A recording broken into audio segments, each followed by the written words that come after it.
શ્રી ગણેશાય નમઃ. ઓમ નમઃ શિવાય. હર હર મહાદેવ.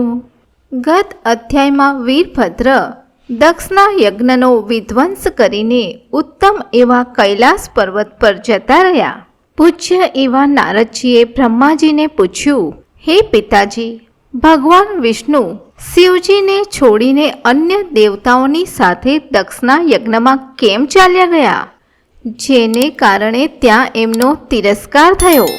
શું એ પ્રલયકારી પરાક્રમવાળા ભગવાન શંકરને નહોતા જાણતા? તો પછી એમણે અજ્ઞાની પુરુષની જેમ રુદ્રગણો સાથે યુદ્ધ શા માટે કર્યું? હે કરુણાનિધિ, મારા મનમાં આ બહુ જ મોટો સંદેહ છે. આપ કૃપા કરીને મારા આ સંશયને નષ્ટ કરી દો. બ્રહ્માજી નારદજીને કહે છે કે પૂર્વકાળમાં રાજા ક્ષુવની સહાયતા કરનારા શ્રી હરિને દધીચ મુનિએ શાપ આપી દીધો હતો, જેથી એ સમયે તે આ વાતને ભૂલી ગયા અને બીજા દેવતાઓને સાથે લઈને દક્ષના યજ્ઞમાં ચાલ્યા ગયા. દધીચ મુનિએ કેમ શાપ આપ્યો તેમાં પ્રાચીન કાળમાં ક્ષુવ નામથી પ્રસિદ્ધ એક મહાતેજસ્વી રાજા થઈ ગયા. એ મહાપ્રભાવશાળી મુનીશ્વર દધીચના મિત્ર હતા. દીર્ઘકાળની તપસ્યાના પ્રસંગે ક્ષુવ અને દધીચ વચ્ચે વિવાદ શરૂ થઈ ગયો, જે ત્રણેય લોકોમાં મહાન અનર્થકારીના રૂપે વિખ્યાત થયો. એ વિવાદમાં વેદના વિદ્વાન શિવ ભક્ત દધીચ કહેતા હતા કે શુદ્ર, વૈશ્ય અને ક્ષત્રિય એ ત્રણેય વર્ણોથી બ્રાહ્મણ જ શ્રેષ્ઠ છે, એમાં કોઈ સંશય નથી. મહામુનિ દધીચની આ વાત સાંભળીને ધન વૈભવના મદથી મોહિત થયેલા રાજા ક્ષુવે એનો આ પ્રકારે પ્રતિવાદ કર્યો. ક્ષુવ બોલ્યા કે રાજા ઇન્દ્ર વગેરે 8 લોકપાલોનું સ્વરૂપ ધારણ કરે છે. એ સમસ્ત વર્ણો અને આશ્રમોના પાલક અને પ્રભુ છે. એટલા માટે રાજા જ સર્વથી શ્રેષ્ઠ છે. રાજાની શ્રેષ્ઠતા પ્રતિપાદન કરનારી શ્રુતિ પણ કરે છે કે રાજા સર્વ દેવમય છે. હે મુને, આ શ્રુતિના કથના અનુસાર જ જે સૌથી મોટા દેવતા છે એ હું જ છું. આ વિવેચનથી બ્રાહ્મણ કરતાં રાજા જ શ્રેષ્ઠ સિદ્ધ થાય છે. હે ચ્યવનનંદન, આપ આ વિષયમાં વિચાર કરો અને મારો અનાદર ન કરો, કેમ કે હું સર્વથા આપને માટે પૂજનીય છું. રાજા ક્ષુવનો આ મત શ્રુતિઓ અને સ્મૃતિઓની વિરુદ્ધ હતો. એને સાંભળીને ભૃગુકુલ ભૂષણ મુનિ શ્રેષ્ઠ દધીચને બહુ ક્રોધ થયો. હે મુને, પોતાના ગૌરવનો વિચાર કરીને કુપિત થયેલા મહાતેજસ્વી દધીચે ક્ષુવના મસ્તક પર ડાબી બાજુ ઢીંક મારીને પ્રહાર કર્યો.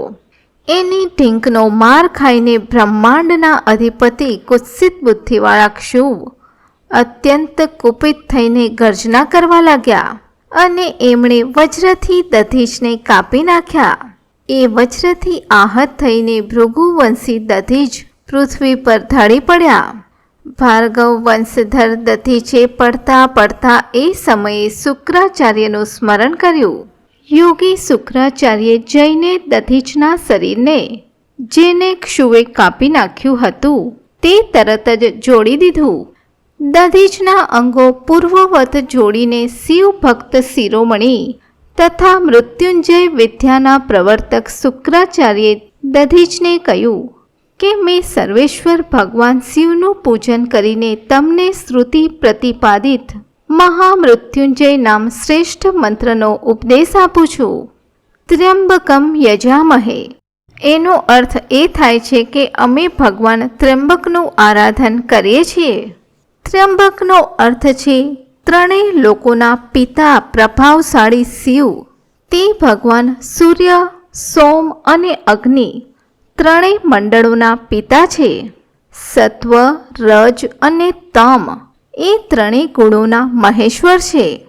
આત્મતત્વ, વિદ્યા તત્વ અને શિવ તત્વ આ ત્રણેય તત્વોના આહનીય, ગાર્હપત્ય અને દક્ષિણાગ્નિ એ ત્રણેય અગ્નિઓના સર્વત્ર ઉપલબ્ધ થનાર પૃથ્વી, જળ અને તેજ આ ત્રણ મૂર્ત ભૂતોના અથવા સાત્વિક આદિ ભેદથી ત્રિવિધ ભૂતોના, સ્વર્ગના, ત્રિભુજના, ત્રિધાભૂત સર્વત્ર બ્રહ્મા, વિષ્ણુ અને શિવ ત્રણેય દેવતાઓના મહાન ઈશ્વર મહાદેવજી છે. અહીં સુધી આપણે મંત્રના પ્રથમ ચરણની વ્યાખ્યા જોઈ. હવે મંત્રનું દ્વિતીય ચરણ છે સુગંધિમ પુષ્ટિવર્ધનમ. જેવી રીતે ફૂલોમાં ઉત્તમ ગંધ હોય છે, એવી જ રીતે તે ભગવાન શિવ સંપૂર્ણ ભૂતોમાં, ત્રણેય ગુણોમાં, સમસ્ત કૃત્યોમાં, ઇન્દ્રિયોમાં, અન્યાન્ય દેવોમાં અને ગણોમાં એમના પ્રકાશક સારભૂત આત્મા રૂપે વ્યાપ્ત છે. એટલે સુગંધયુક્ત અને સંપૂર્ણ દેવતાઓના ઈશ્વર છે. અહીં સુધી આપણે સુગંધિમ પદની વ્યાખ્યા જોઈ. હવે પુષ્ટિ વર્ધનમની વ્યાખ્યા જોઈએ. ઉત્તમ વ્રતનું પાલન કરનાર હે દ્વિજશ્રેષ્ઠ, એ અંતર્યામી પુરુષ શિવથી પ્રકૃતિનું પોષણ થાય છે. મહત્વથી લઈને વિશેષ પર્યંત સંપૂર્ણ વિકલ્પોની પુષ્ટિ થાય છે તથા બ્રહ્માનું, વિષ્ણુનું, મુનિઓનું અને ઇન્દ્રિયો સહિત દેવતાઓનું પણ પોષણ થાય છે. એટલે જ એ જ પુષ્ટિવર્ધન છે. હવે મંત્રના ત્રીજા અને ચોથા ચરણની વ્યાખ્યા જોઈએ. ઉર્વા રૂક્મિવ બંધનાન મૃત્યોર્મુક્ષી યમામૃતાત. અર્થાત હે પ્રભુ, જેવી રીતે તરબૂચ પાકી જાય કે તરત લતા બંધનથી છૂટી જાય છે, એવી જ રીતે હું મૃત્યુરૂપ બંધનથી મુક્ત થઈ જાઉં, અમૃત પદ અર્થાત મોક્ષથી પૃથક ન થાઉં. એ જ રુદ્રદેવ અમૃત સ્વરૂપ છે, જે પુણ્ય કર્મથી, તપસ્યાથી, સ્વાધ્યાયથી, યોગથી અથવા ધ્યાનથી શિવની આરાધના કરે છે, એને નૂતન જીવન પ્રાપ્ત થાય છે. આ સત્યના પ્રભાવથી ભગવાન શિવ સ્વયં જ પોતાના ભક્તને મૃત્યુના સૂક્ષ્મ બંધનથી મુક્ત કરી દે છે, કેમ કે એ ભગવાન જ બંધન અને મોક્ષ આપનારા છે. ઠીક એવી જ રીતે જેવી રીતે ઉર્વારુક અર્થાત કાકડીનો વેલો પોતાના ફળને જાતે જ લતાના બંધનમાં બાંધી રાખે છે અને પાકી જાય ત્યારે સ્વયં જ એને બંધનમાંથી મુક્ત કરી દે છે. આ મૃત સંજીવની મંત્ર છે, જે મારા મતે સર્વોત્તમ છે. તમે પ્રેમપૂર્વક નિયમથી ભગવાન શિવનું સ્મરણ કરતા કરતા આ મંત્રનો જપ કરો. જપ અને હવન પછી આનાથી જ અભિમંત્રિત કરેલા જળને દિવસે અને રાતે પીઓ તથા શિવની મૂર્તિ અથવા લિંગ સમીપે બેસીને એમનું જ ધ્યાન કરતા રહો. આથી ક્યાંય પણ ભય રહેતો જ નથી, તેમજ કોઈ પણ પ્રકારનો ભય થતો જ નથી. ન્યાસ વગેરે સર્વ કાર્ય કરીને વિધિવત ભગવાન શિવની પૂજા કરો. આ બધું કરીને શાંત ભાવથી બેસીને ભક્ત વત્સલ ભગવાન શંકરનું ધ્યાન કરવું જોઈએ. ભગવાન શિવનું ધ્યાન કરીને એનું ચિંતન કરીને મંત્ર જપ કરવો જોઈએ. આ રીતે નિરંતર જપ કરવાથી બુદ્ધિમાન પુરુષ ભગવાન શિવના પ્રભાવથી એ મંત્રને સિદ્ધ કરી લે છે. પ્રિય મિત્રો, હવે આપણે જોઈશું મૃત્યુંજયનું ધ્યાન. ભગવાન મૃત્યુંજયના 8 હાથ છે. તેઓ પોતાના ઉપરના બંને કર કમળોથી 2 ઘડાઓને ઉઠાવી એની નીચેના 2 હાથથી જળને પોતાના મસ્તક પર સિંચે છે. સૌથી નીચેના 2 હાથમાં પણ 2 ઘડા લઈને એમને પોતાના ખોળામાં રાખી લીધા છે. બાકીના 2 હાથ વડે તેઓએ રુદ્રાક્ષની માળા તથા મૃગી મુદ્રા ધારણ કરેલ છે. તેઓ કમળના આસન ઉપર બેઠા છે અને એમના શિરસ્થ ચંદ્રથી નિરંતર અમૃત વૃષ્ટિને કારણે એમનું શરીર ભીંજાઈ રહ્યું છે. એમના 3 નેત્રો છે તથા એમણે સર્વથા મૃત્યુને જીતી લીધું છે. એમના વામા ભાગમાં ગિરિરાજ નંદિની ભગવતી ઉમા બિરાજમાન છે. હું એમનું ચિંતન કરું છું. મુનિ શ્રેષ્ઠ દધીચને આ પ્રકારે ઉપદેશ આપીને શુક્રાચાર્ય ભગવાન શંકરનું સ્મરણ કરતા કરતા પોતાના સ્થાને પાછા ગયા. ગુરુ શુક્રાચાર્યની આ વાત સાંભળીને મહામુનિ દધીચ બહુ પ્રેમથી શિવજીનું સ્મરણ કરતા કરતા તપસ્યા માટે વનમાં ગયા. ત્યાં જઈને એમણે વિધિપૂર્વક મહામૃત્યુંજય મંત્રનો જપ અને પ્રેમપૂર્વક ભગવાન શિવનું ચિંતન કરતા કરતા તપસ્યાનો આરંભ કર્યો. દીર્ઘકાળ સુધી મંત્રનો જપ અને તપસ્યા દ્વારા ભગવાન શંકરની આરાધના કરીને દધીચે મહામૃત્યુંજય શિવને સંતુષ્ટ કર્યા. એમના જપથી પ્રસન્નચિત્ત થયેલા ભક્ત વત્સલ ભગવાન શિવ દધીચના પ્રેમવશ એમની સામે પ્રગટ થઈ ગયા.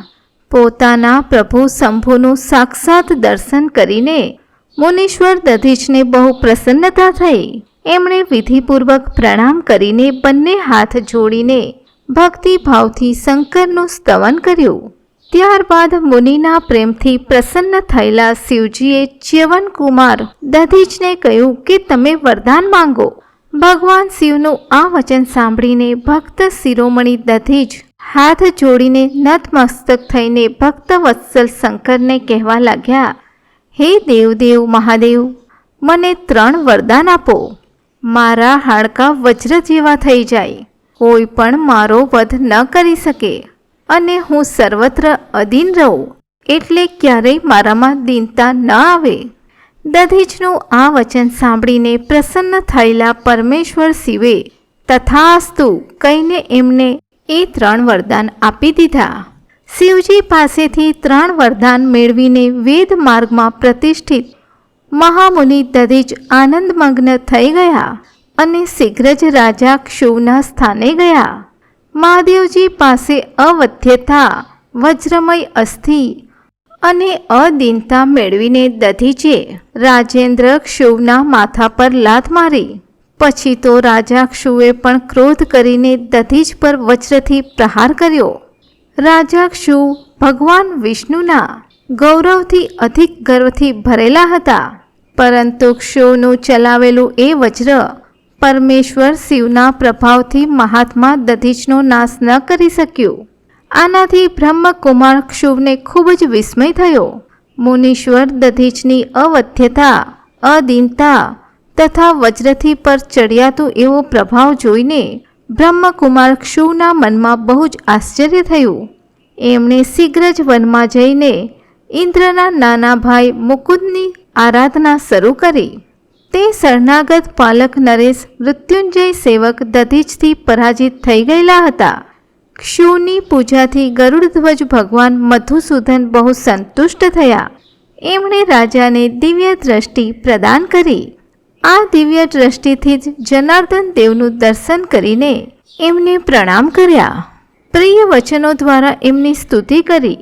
આ રીતે દેવેશ્વર વગેરેથી પ્રશંસિત એ અજય ઈશ્વર શ્રી નારાયણ દેવનું પૂજન અને સ્તવન કરીને રાજાએ ભક્તિભાવથી એમની સામે જોયું અને જનાર્દનના ચરણોમાં મસ્તક રાખીને પ્રણામ કર્યા. પછી એમણે પોતાના અભિપ્રાય સૂચિત કર્યા. ક્ષુવ રાજા બોલ્યા કે હે ભગવાન, દધીચ નામથી પ્રસિદ્ધ એક બ્રાહ્મણ છે, જે ધર્મના જ્ઞાતા છે. એમના હૃદયમાં વિનયનો ભાવ છે. એ પહેલાં મારા મિત્ર હતા. એ દિવસોમાં રોગ અને શોકથી રહિત મૃત્યુંજય મહાદેવની આરાધના કરીને એ જ કલ્યાણકારી શિવના પ્રભાવથી સમસ્ત શસ્ત્ર, અસ્ત્ર વગેરે દ્વારા સદાને માટે અવધ્ય થઈ ગયા છે, એટલે કે એમનો વધ થઈ શકતો નથી. એક દિવસ એ મહાતપસ્વી દધીચે ભરી સભામાં આવીને પોતાના ડાબા પગથી મારા મસ્તક પર બહુ વેગથી અવહેલનાપૂર્વક પ્રહાર કર્યો અને બહુ જ ગર્વથી કહ્યું, હું કોઈથી ડરતો નથી.